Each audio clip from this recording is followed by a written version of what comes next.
Tu écoutes Pau, la version podcast de la newsletter du même nom. Exploration sauvage des corps, des sensations, des intimités. À lire ou à écouter les 2 premiers vendredis du mois à 21h. Bienvenue chez Pau, bienvenue chez toi. Il suffit d'une fraction de seconde. Il suffit d'une fraction de seconde pour que revienne en mémoire comme un vieux réflexe tout ce qui a été partagé. La tête se vide pour laisser de la place au réveil des souvenirs. Le cœur s'accélère, bien heureux de ressentir à nouveau ce qui le faisait battre si fort. Le corps, bousculé par cette rencontre imprévue, s'interroge « Comment se tient-on debout déjà ?» Alors, plus rien ne compte que cette fraction de seconde qui porte en elle l'immensité d'un lien qui n'existe plus. C'était notre musique préférée.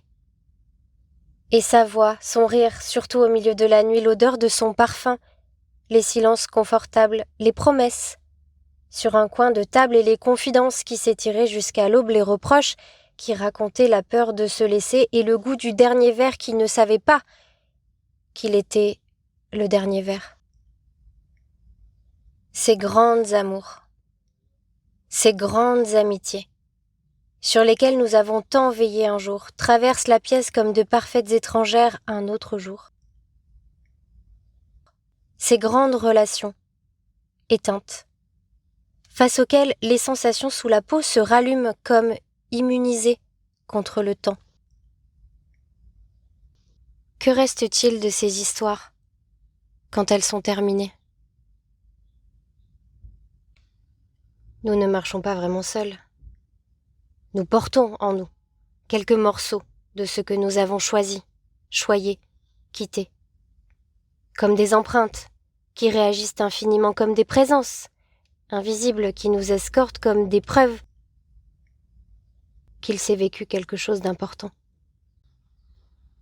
Nous sommes les gardiens de ces moments dont plus personne ne parle. Aucune de ces grandes relations ne s'annonce ainsi. Elles sont remarquables, redoutables, radicales. Personne ne peut résister à leurs mouvements. Personne ne veut non plus. Tant les attendent, les appellent, les recherchent. Face à elles, nous nous ouvrons tout entiers, sans retenue, avec nos lumières et nos ombres, fascinés par leur absence de limite, aspirés dans un vertige absolu, multiplié par les émotions qui semblent s'accumuler sans qu'il ne soit possible de les dompter. Même les plus brèves réussissent à marquer la peau. Toutes ont en commun la fulgurance avec laquelle elles sont arrivées, la force avec laquelle elles ont frappé l'instant, l'intensité avec laquelle elles ont saisi la vie, et puis elles se terminent. Sans que l'on sache toujours l'expliquer. Sans que l'on veuille toujours l'expliquer, à bout de souffle. Depuis quand avons-nous oublié de respirer à force de vouloir gagner du temps ensemble ? C'est brutal. Quelles autres histoires, sinon les plus grandes, ont le cran de se terminer ainsi ? L'absence, le silence, n'est pourtant pas le vide. Quelque chose s'est imprimé ici, quelque chose s'est dupliqué là-bas et cette évidence suffit à remplir la déchirure.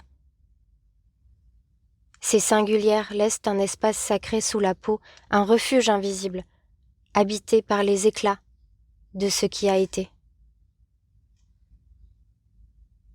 C'est à partir de ces blessures plus précieuses qu'il n'y paraît que sont construites de nouvelles fondations, celles qui serviront à bâtir d'autres grandes amours, d'autres grandes amitiés et de nouvelles promesses pour demain.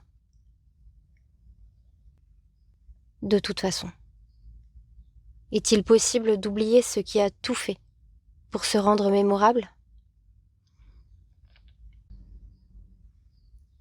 Il suffit donc d'une fraction de seconde que le monde autour ne peut percevoir pour qu'un lien qui n'existe plus sursaute à nouveau.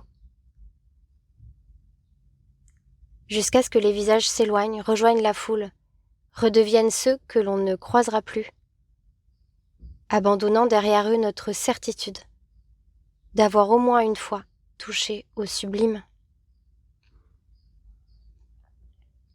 Les grandes relations ne savent pas mourir.